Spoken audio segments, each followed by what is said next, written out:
벌써 우리가 합동 집회 4번이 끝나고 벌써 이제 5번째 집회를 또 맞이하게 됐습니다. 오늘이 63번째죠?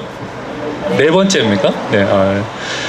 1년이 넘게 이제 매주 이렇게 서울에 와가지고 이게 집회를 하다 보니까 이게 요즘은 제가 저도 요즘 갈등이 되게 많아요. 이렇게 울화가 저는 그 유가족이다 보니까 그냥 단순하게 이 뭐 백신 문제를 해결하겠다 뭐 이렇게 나선 사람은 아닙니다. 저는 그냥 사실 저도 아무 관심까지는 아니고 특별히 이 백신 문제에 그 목소리를 내진 않았었어요. 그러다가 어느 날 갑자기 이제 딸내미가 쓰러져 가지고 이 일을 겪고 나서 이 문제를 한번 해결을 한번 해보겠다. 저는 그냥 피해자 유가족의 마음으로 이 자리에 서는 겁니다. 피해자나 유가족이 아니신 분들하고는 마음가짐이 조금 다릅니다. 네, 그럴 수밖에 없어요.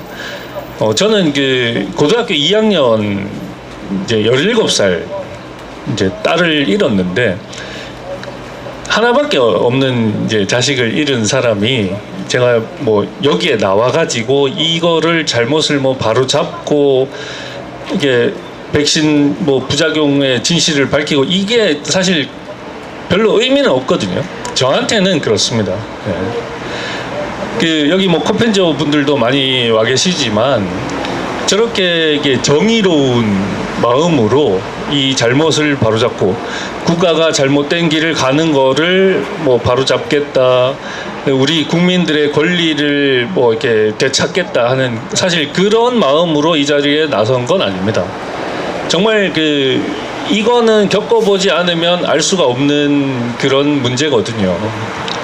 저한테 많은 분들이 이렇게 연락이 많이 오시거든요. 정말 하루에 모르는 번호로 이제 전화도 많이 오고 문자는 뭐 연락이 없고 그분들이 이제 저한테 요구하는 부분이 되게 다양하세요. 네. 백신 문제만 이야기하지 말고 뭐 CBDC도 이야기를 좀 해달라.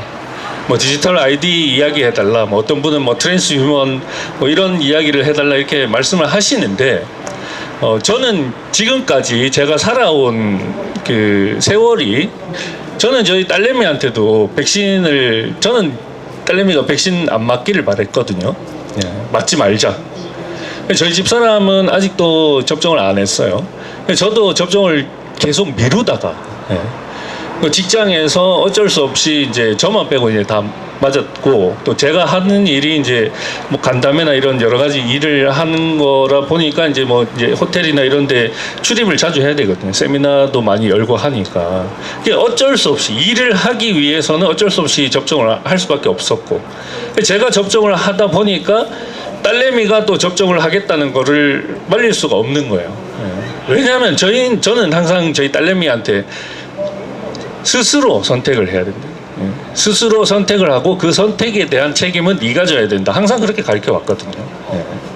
근데 이제 그게 이런 돌이킬 수 없는 결과를 낳을 줄은 몰랐죠. 근데 이게 지금 제가 이거를 이제 백신 반대 운동을 하면서 정보공개 청구나 이런 걸 해서 물어보고 정부의 어떤 뜻을 물어보고 니네가 어떻게 해왔는지를 다 밝혀보니까 너무 이게 거짓말이 너무 많다. 오로지 정부는 그냥 백신을 맞히기 위해서 국민들에게 백신을 접종하는 것에만 집중이 돼 있어요. 그 백신이 국민들의 장기적으로 뭐 단기적으로든 장기적으로든 어떤 건강과 생명에 영향을 줄지에 대해서는 아무런 관심이 없습니다. 지금도 마찬가지예요. 그래서 저는 이게 이래서는 안 되겠다. 이거를 바로잡기 위해서는 백신을 맞고 싶은 사람만 맞아야 돼. 저는 이제 저한테 어떤 분들은 야 백신은 좋은 건데 왜 니네가 맞지 말라 그러냐, 네가 뭐 의사냐 뭐 이런 얘기 많이 하시거든요. 저 동의합니다. 저는 의사가 아니에요. 저는 의사가 아니고 백신이 문제가 있고 장기적으로 어떤 부작용이 있고 이런 것을 과학적으로 밝힐 수가 없는 사람이에요. 다만 전 세계적으로 백신에 대해서 코로나 백신도 마찬가지고 일반 백신도 마찬가지고 이 백신에 대해서 어떤 문제가 있는지 의학자들, 과학자들이 논문을 통해서 계속 연구를 해오고 있잖아요. 저는 그 논문이나 그런 어떤 연구를 할 수 있는 지식이 없는 사람이지만 적어도 그 사람들이 연구를 하고 논문으로 발표한 거를 읽어보고 이해할 수 있는 정도는 되거든요. 지금까지 코로나 백신에 대해서 어떤 문제가 있고 어떤 부작용이 있고 장기적으로 어떤 문제를 일으킬 수 있는지에 대해서 다양한 논문들이 많이 나와 있습니다. 그거를 저희는 계속 저희 후원금을 가지고 계속 그거를 논문들을 번역을 하고 공증을 해요. 번역만 해갖고 될 문제가 아니거든요. 그렇게 해보니까 정말 너무 많은 문제가 있더라. 이런 많은 문제들을 과연 대한민국의 식약처나 질병청이 그 문제들을 인식을 하고 거기에 대한 어떤 대비를 하고 있는지 대비해야 되잖아요. 최근에 아스트라제네카가 혈전 문제를 인정하고 시장을 철수를 했어요. 아스트라제네카는 그렇게 얘기를 하죠. 자기들은 변이에 대해서 새로운 백신을 내놓지 않았기 때문에 그 변이에 대해서 대응을 하지 못해서 그냥 시장성이 없어서 철수를 한 것이다라고 이야기를 하지만 누구도 그렇게 생각을 안 합니다. 아스트라제네카 그 백신을 맞고 혈전이 생긴 사람이 전 세계적으로 엄청나게 많거든요. 근데 그 백신을 만든 제약회사가 혈전이 생긴다고 인정을 했어요. 그러면 대한민국에 그 백신을 승인을 한 식약처 그리고 백신 접종을 주도한 질병청은 거기에 대해서 어떤 대비를 해야 될 거 아닙니까? 그래서 제가 질병청에다 질문을 해봤어요. 근데 얘들은 그냥 정상적으로 승인이 됐고 백신에 문제가 없다라고 이야기를 합니다. 제약사, 그 백신을 만든 제약사가 혈전 발생 가능성을 인정을 했고 우리나라에서 아스트라제네카를 접종을 하고 혈전 때문에 문제가 생겼다라고 신고를 한 사람이 216명입니다. 216명 중에 질병청이 인과성 아스트라제네카를 접종을 하고 혈전이 이 사람은 발생을 했어라고 인정한 거는 단 4건밖에 없어요. 제약사가 만든 사람이 혈전이 발생한다라고 인정을 했고 그거를 백신을 접종을 하고 혈전이 발생했다라고 신고를 했는데 질병청은 인정을 하지 않습니다. 화이자 마찬가지고 모더나 마찬가지, 얀센 다 마찬가지예요. 다 마찬가지입니다. 이 사람들은 여러분들의 생명, 건강, 여러분들 가족 생명, 건강 관심이 없습니다. 오로지 그냥 백신만 접종을 시키면 그만인 거예요. 이것을 우리는 바로잡아야 된다는 거죠.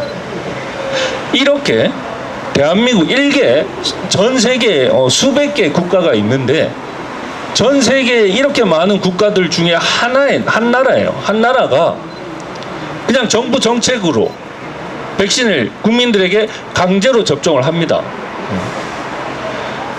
어떤 의사들은 강제가 아니라고 이야기를 해요. 저는 그런 의사들 보면 너무 답답해요. 물론 그 사람은 의사니까. 니네가 와서 맞았지 않느냐. 자기는 그냥 지나가는 사람 멱살 잡고 와가지고 백신을 놓은 적이 없다. 그렇기 때문에 강제가 아니라고 얘기를 해요. 그런데 정부는 어떻게 했습니까? 그냥 백신을 맞지 않으면 회사도 못 가게 했어요. 마트 못 갔잖아요. 마트 가려면 입구에서 백신 접종 증명을 찍고 들어가야 돼요. 그게 말이 되는 이야기입니까? 청소년들 독서실 가려면 백신 맞았다고 QR코드 찍어야 돼요. 그런 지극히 국민들이 지극히 당연한 일을 함에도 그것을 제약을 건 거, 그게 강제가 아니면 도대체 무엇이 강제란 말입니까? 우리나라 사람들은, 우리나라 국민들은 뭔가, 저는 솔직히 과연 우리나라가 이 민주주의 국가가 맞는지, 자유민주주의 국가가 맞는지에 대해서 요즘 되게 고민이 많거든요. 이 사람들은, 물론 여기 이 자리에 나오신 분들은 그래도 깨어 계신 분들이지만 그냥 이렇게 멀쩡히 돌아다니시고, 이 사람들이 과연 자유가 무엇인지 알고 있을까? 저는 되게 궁금합니다. 이 사람들은 그냥 정말 그 통제, 억압, 강제, 거기에 그냥 적응이 돼 있는 사람들이에요. 정부가 뭘 하지 마라 하면 이거는 정부가 하는 일이니까 당연히 안 해야 되겠지라고 그냥 의심 없이 받아들입니다. 물론 저도 그랬어요. 오죽하면 저렇게 하겠냐? 저도 그랬습니다. 근데 제가 이렇게 겪어보니까 그게 아닌 거예요. 이건 아니잖아. 대한민국 정부 대통령이 나와가지고 저는 좌우를 따지고 뭐 이렇게 가릴 생각은 없습니다. 물론 저는 제 사상이나 어떤 사고 방식은 한쪽에 굉장히 치우쳐 있는 사람이긴 하지만 그래도 저는 이거는 좌우의 문제가 아니잖아요. 생명의 문제입니다. 정말 제가 요즘 와서 딜레마를 많이 겪고 있어요. 저희는 지금 저희가 그래도 이 길에서 지금 1년 넘게 매주 한 주도 쉬지 않고 이런 집회를 열다 보니까 저희들의 이런 딱한 그런 모습을 보고 또 되게 뜻있는 어떤 독지가 분께서 후원을 해주셔가지고 저희는 지금 13명이서 이 대한민국 정부에 대항을 하기로 했어요. 손해배상 청구 소송을 하기로 했습니다. 해서 지금 변호사도 선임을 했고 그 소송을 준비하고 있습니다. 근데 이거를 하면서도 제가 느끼는 게 참 자기 여러분들의 권리는 여러분들 스스로 찾으셔야 돼요. 저는 제가 이 백진엽 대표로 있지만 저는 여러분들, 이 피해자 여러분들, 유가족 여러분들의 권리를 찾아주기 위해서 이 일을 하는 게 아닙니다. 저는 제 권리를 찾기 위해서 하는 거예요. 저희 딸내미 권리를 찾기 위해서 하는 거지 피해자나 유가족, 다른 유가족분들의 권리를 찾기 위해서 이 일을 하진 않습니다. 그냥 제가 이 일을 하다 보니까 그분들의 권리도 같이 이렇게 찾아지는 역할을 하고 있을 뿐이지 제가 뭐 저는 그렇게 정의로운 사람은 아니에요. 저는 불의와 타협도 잘 하고 그렇게 살아왔습니다. 그냥 평범한 국민으로 그냥 이 정치인들이 생각하는 그 부품 중에 하나로 그렇게 그냥 평범하게 살아왔는데 막상 하나밖에 없는, 여러분들 뭐 다 아시잖아요. 자식이 어떤 존재인지 잘 아시잖아요. 그것도 하나밖에 없는, 제가 너무너무 이뻐하고 사랑하던 그 자식을 잃어보니까 뭐 제가 이거 외에는 뭐 할 수 있는 일이 뭐가 있습니까?